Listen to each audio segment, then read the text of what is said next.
Gue mendingan gak usah ngomong kalau gue mau niatin posting kayak tiap kali gue mau ngomong selalu ada delaynya. Anyway, oke, sekarang gue mau ngomongin soal film Mercy.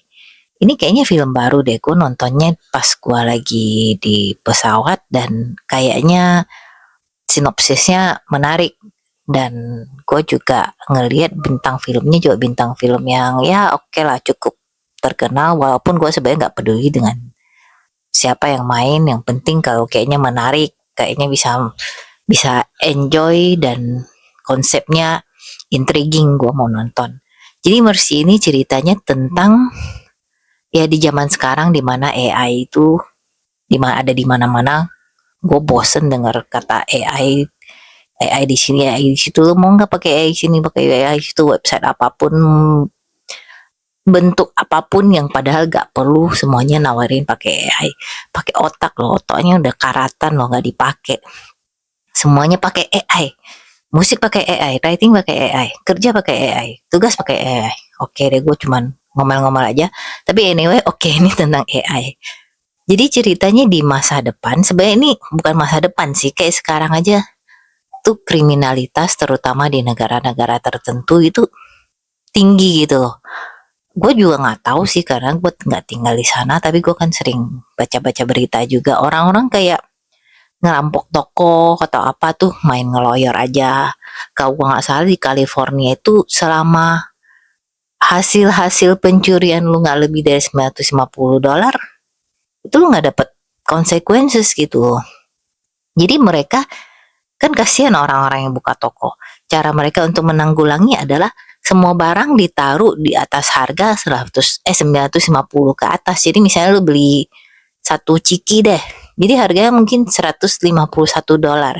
Nyampe di kasir tuh baru diceritanya di diskonin yang 950 dolar itu untuk mencegah orang nggak kena konsekuensi karena mencuri. Jadi menurut gue dunia ini udah bego. Banyak orang bego banget, hukum bego, banyak yang bikin sekarang bikin pada gue anemia, bikin darah tinggi baca beritanya gitu.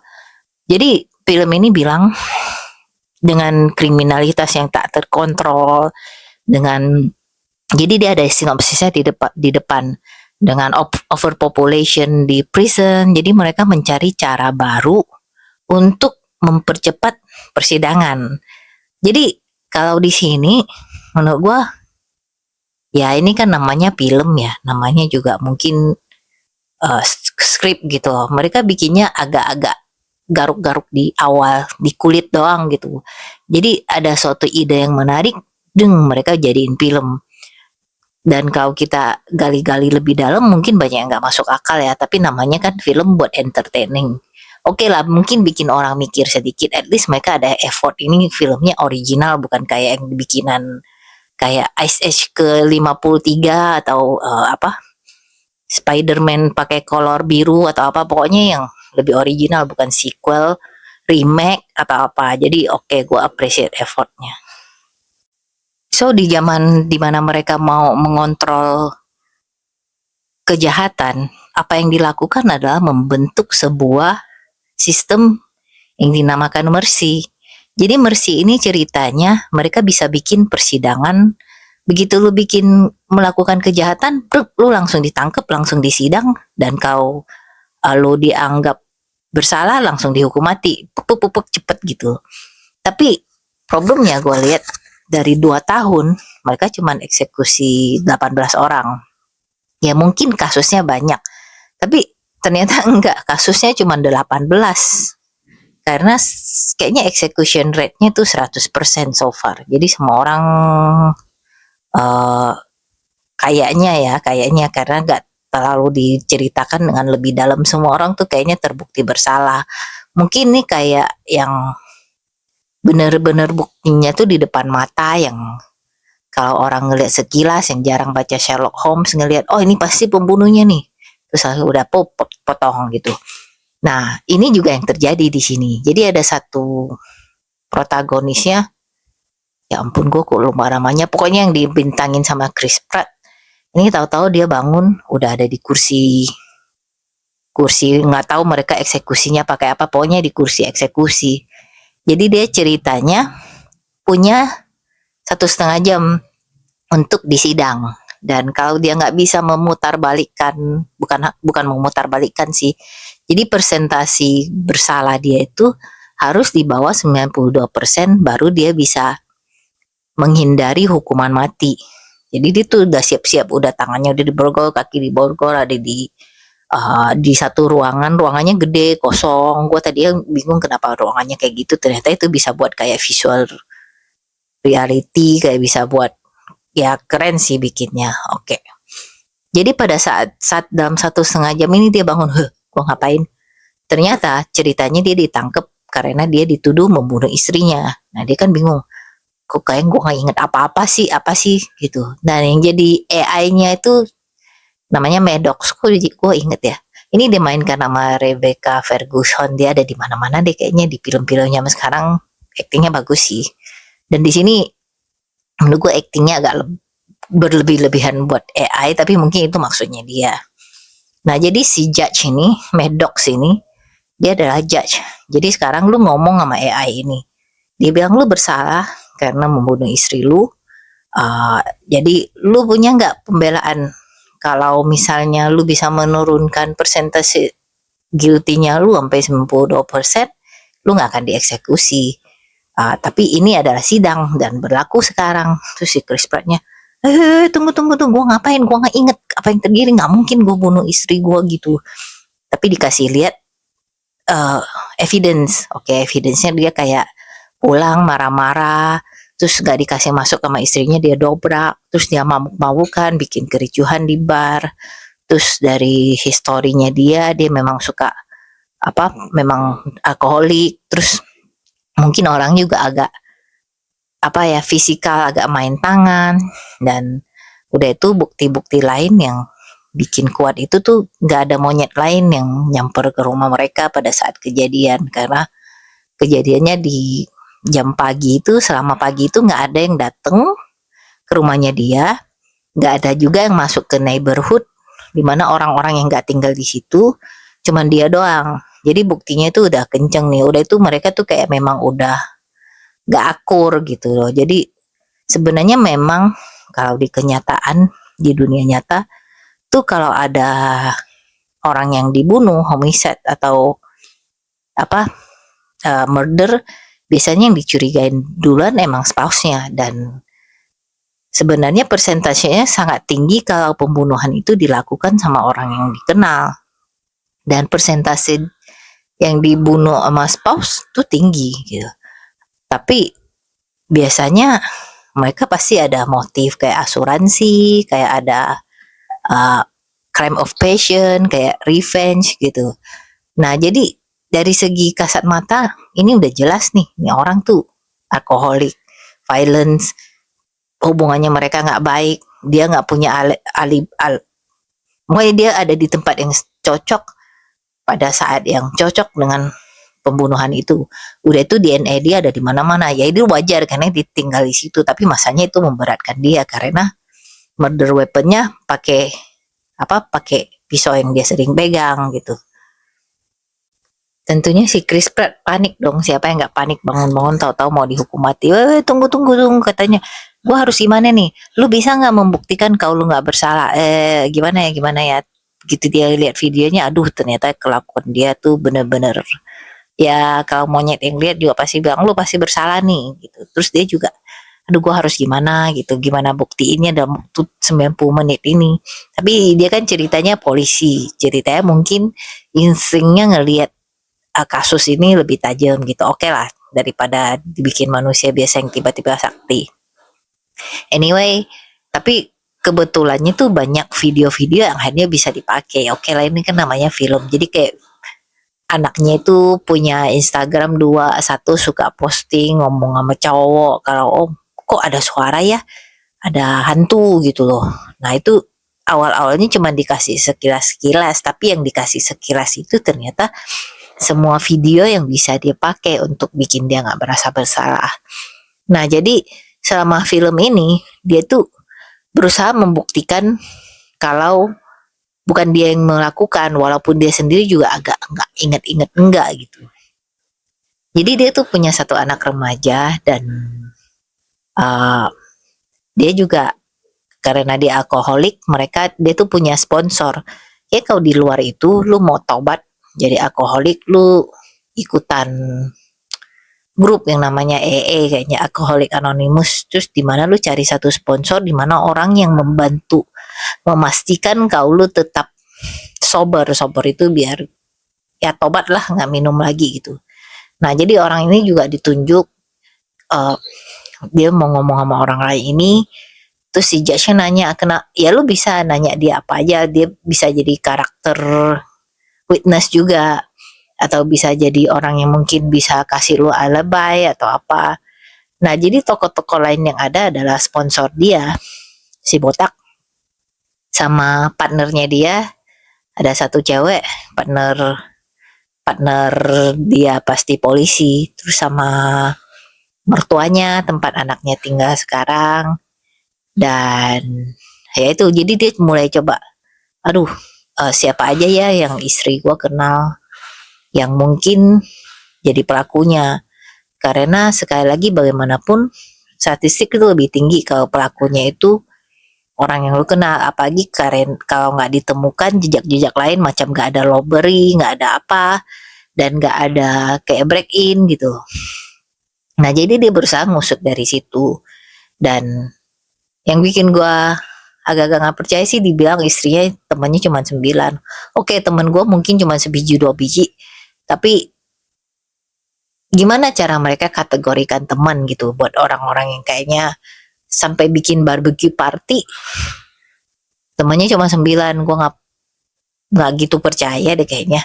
Udah itu gimana cara si komputer itu mengkategorikan temen sama rekan kerja? Ya mungkin ada ya overlap ya, tapi ya teman kerja taruh teman kerja aja. Nah dari situ dia baru mulai coba menyelidiki. Oh, awalnya dia menyelidiki dulu, ada istrinya punya handphone rahasia, ternyata dia nyeleweng.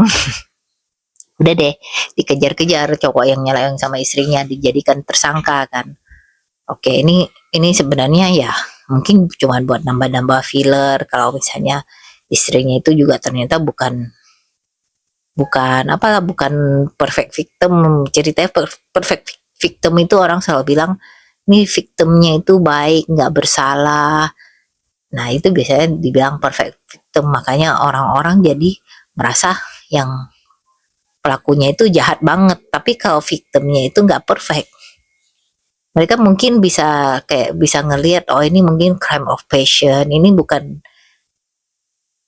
pembunuhan yang direncanakan, mungkin gara-gara emosi atau apa gitu. Anyway, setelah diusut-usut, ternyata affairnya udah lama, terus baru mulai jadi mulai tahu sebenarnya ngelihat email istrinya ngapain aja. Selain tentang menemukan tentang affair, dia juga menemukan tentang mungkin ada sesuatu yang shady di kerjaannya dia. Dia itu kerjanya sebagai supplier chemical atau apa, yang jual-jual chemical, dan dia menemukan kayak ada jumlah yang hilang atau yang disalahgunakan atau yang apa. Dan habis itu mungkin ada kecurigaan, jangan-jangan motifnya adalah untuk bikin dia diem, karena istrinya ini menemukan anomali di laporan adminnya gitu. Udah itu pas mereka ngelihat foto-foto koleganya istrinya, sebenarnya langsung muncul muka orang itu. Ada satu cowok tampangnya mencurigakan banget, gue sampai ketawa karena ini orang pasti kenapa nih. Dan diselidiki ternyata dia yang nilep si chemical itu.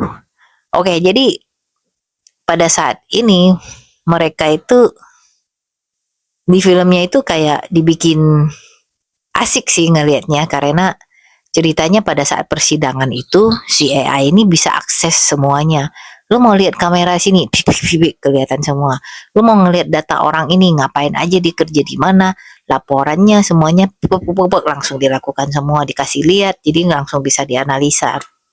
Nah menurut gua dulu sebenarnya AI itu fungsinya di situ gitu loh, buat kita mengorganisasi, menganalisa data, karena manusia itu kan, kita kan sering ceroboh, kita juga nggak bisa nyimpan semuanya di otak kita. Dan kalau kalian setua gua dulu mau nyari buku di perpus aja tuh setengah mati itu, karena katalognya itu nggak online. Jadi kita harus eh, apa ngeliatin kartu-kartu buku ini ada di mana, habis itu keraknya. Gua sumpah deh itu bisa 1 jam lu nyari satu buku belum tentu ketemu gitu. Nah sekarang AI itu harusnya fungsinya kayak gitu, mereka jadi bisa retrieve semua informasi yang dibutuhkan. Dan kayaknya si Project Mercy ini dapat full authority untuk ngelihat semua data dari siapa aja. Dan pada saat Project Mercy itu dilakukan, tuh semua orang tuh harus register handphonenya ceritanya. Apa aja yang lu lakukan di handphone atau apa tuh semua bisa diakses sama pemerintah untuk proyek ini. Halah bullshit, itu juga sekarang tanpa proyek ini aja mereka udah bisa akses kok, habis. Ya anyway, jadi dia bisa ngelihat laporannya ini kayaknya orang ini shady nih. Jadi mulailah dia minta partnernya, lu tolong dong ke sana cari orang ini. Kenapa sih dia nilep chemical ini? Terus apa bisa dikaitkan dengan pembunuhan istrinya? Udah itu tahu-tahu dia juga ngelihat video yang tadi yang gue bilang anaknya yang ada suara apa sih? Terus si Chris Pratt itu berusaha membuktikan kalau bukan dia yang pulang. Kan dikira dia pulang pada saat anaknya bilang ada suara apa. Dia tuh pengen membuktikan kalau ada orang lain yang masuk rumahnya dia. Tadi kan dibilang kalau pada saat kejadian pembunuhan, kagak ada orang yang mencurigakan di neighborhood itu, kagak ada orang yang masuk rumahnya, kagak ada orang yang bukan tetangganya yang masuk ke kompleknya gitu. Tapi di video itu kelihatan kalau pintu basementnya terbuka. Ya mungkin di Indo kita jarang punya basement ya. Di situ kayaknya hampir semua rumah mungkin punya basement, di mana selalu tempat hantu sembunyi atau apalah gitu. Pokoknya tempat-tempat bermasalah deh. Anyway di kamera itu kelihatan kayak ada tangan lagi pintu basement terbuka karena ada tangan lagi mau nutup. Nah berarti pembunuhnya sebenarnya udah ada di rumah mereka, udah ngumpet. Dan pada saat pembunuhan keluar dari persembunyian dia, bunuh-bunuh terus ngumpet lagi. Jadi kalau dari luar, dari sistem-sistem di luar semuanya nggak ketahuan kalau ada intruder. Terus dia selidiki lagi, kok bisa siapa aja yang datang sebelum itu, kok nggak pulang gitu. Jadi dihubungkan lagi dengan yang tadi gue bilang acara barbecue, terus dihubungkan lagi dengan chemistry yang hilang, terus jadi ketahuan, terus orang yang nilep itu yang mukanya mencurigakan itu diinterogasi sampai akhirnya ketahuan ternyata balik lagi ke sponsor EE-nya, Alcohol Anonymous dia. Jadi dia berhasil membuktikan kalau ini kasus ini lebih dalam dari yang kelihatan. Nah akhirnya dia berhasil membuktikan kalau motif pembunuhan ini lebih panjang lagi dari bukan personal ke arah istrinya, tapi lebih personal ke arah dia. Jadi ceritanya si Chris Pratt sama partnernya ini adalah salah satu penganut utama dan supporter dari sistem Mercy ini. Mereka tuh mungkin sebagai polisi udah bosen yang ngelihat banyak kriminal-kriminal yang masih keliaran atau yang berhasil bebas tanpa di sidangnya gak jelas atau nunggu kelamaan ngabisin pajak gitu. Jadi mereka adalah sepasang polisi yang pertama kali menangkap kriminal untuk diserahkan kepada sistem Mercy. Dan pada saat itu adalah satu orang yang dihukum mati karena dia dianggap membunuh orang lain berdasarkan sidang ini. Jadi orang yang membunuh istrinya ini adalah kakaknya si orang yang dieksekusi sama Mercy pertama kali hasil tangkepan si Chris Pratt sama partnernya. Jelas kan?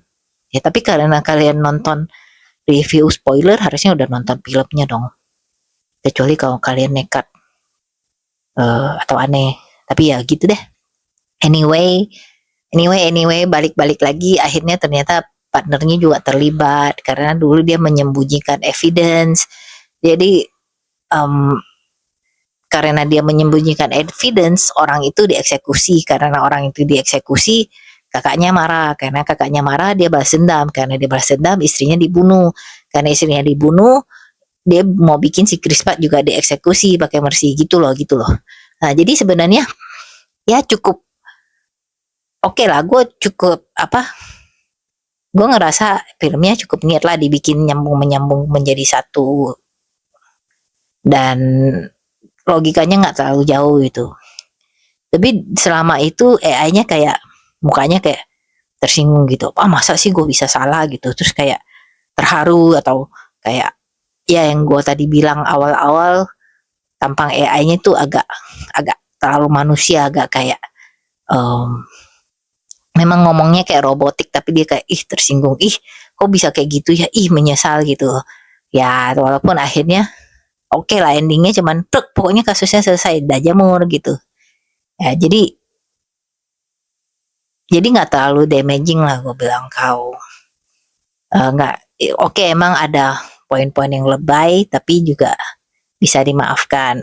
Dan menurut gue film ini entertain sih ya. Gue pas nonton mungkin gue nggak tahu berapa lama filmnya, 1,5 jam. Gue konsen terus dan gue nggak ngerasa bosen, dan tingkat ketidakpercayaan gue ya tidak terlalu tinggi. Maksudnya ini bisa aja sih masuk akal gitu, karena teknologi yang dipunya, yang dikasih lihat memang udah ada. Cuman yang mungkin yang agak-agak bikin gue bertanya adalah kenapa dalam 2 tahun cuma eksekusi 18 orang gitu loh. Katanya mau efisien, kok lelet. Ya menurut gue sih kalau memang, dan juga kalau dari kasus-kasus reality yang gue pernah dengar, gue sering banget dengar true crime gitu, itu biasanya pembunuhan tuh jarang dieksekusi.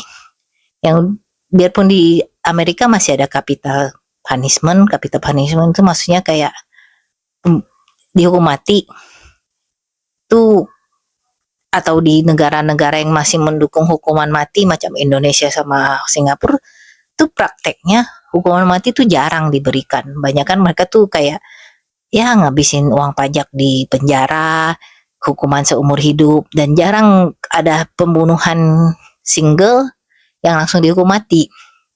Jadi sebenarnya kasus pembunuhan itu banyak banget, dan kalau dia kasus pembunuhan single dihukum mati dan melalui sistem mercy, kenapa cuma ada 18 selama 20 tahun 2 tahun. Jadi itu aja yang menurut gua angka yang sangat sangat terlalu ringan gitu loh. Ya bilang kayak jangan 2 tahun, mungkin kayak 7 bulan, 8 bulan itu mungkin lebih masuk akal gitu. Karena lu kan maksudnya mau efisiensi, mau mempercepat persidangan. Kenapa kok kayaknya sama aja dengan persidangan umum gitu. Apalagi setelah dikasih lihat, pas mereka ngelihat video-video yang ada, tuh kondisinya masih sama dengan awal film. Homeless di mana-mana, kriminalitas di mana-mana. Dan lu bilang lu cuma mengadili 18 orang gitu. Ya gue nggak, maksudnya ini di luar dari stand di mana orang mendukung capital punishment atau enggak. Gue angka ini agak-agak konyol. Ini sih sebenarnya sama dengan angka di mana gue ketawa pas di Jurassic Park mereka bikin lelang dinosaur. Oh ini $1 million. Hah, cuma $1 million buat dinosaurus yang setengah mati lu bawa pulang dari pulau yang mau meledak itu. Yang bener orang berapa, transportnya aja berapa, dikurung aja berapa, kurungannya berapa, staffnya berapa, expertnya berapa, geologinya berapa, terus research R&D-nya berapa, research and development-nya berapa. Dan itu rahasia lagi, black market. Kalau 1 juta dinosaurus cuma dijual 1 juta, alah habis. Ya kayak gitu, mereka petik angka tuh tanpa mikir. Itu sih yang gue bilang. Tapi kalau secara overall, menurut gue filmnya entertain sih. Ya seperti gue bilang, daripada film-film gak original sekarang, gue mau nonton film kayak gini di bioskop. Jadi buat kalian yang suka, dan ini juga cukup dekat dengan reality, menurut gue sih ini cuman masalah timing ya. Pasti suatu hari Ya kita mungkin udah makin males, makin menyerah, dan gue juga bilang manusia itu bias. Sebenarnya AI juga bias karena AI itu dibuild berdasarkan biasnya manusia. Ya tapi itu masalah lain kali lah. Jadi ini cukup realistik. Kita bisa bikin kita mikir walaupun filmnya lebih untuk ya lebih kayak Hollywood lah, menggali-gali sesuatu di scratch surface-nya, banyak yang bisa diprediksi, tapi ya ini entertaining lah. Jadi kalau gue mau kasih rating mungkin 7 dari 10 deh. Thank you.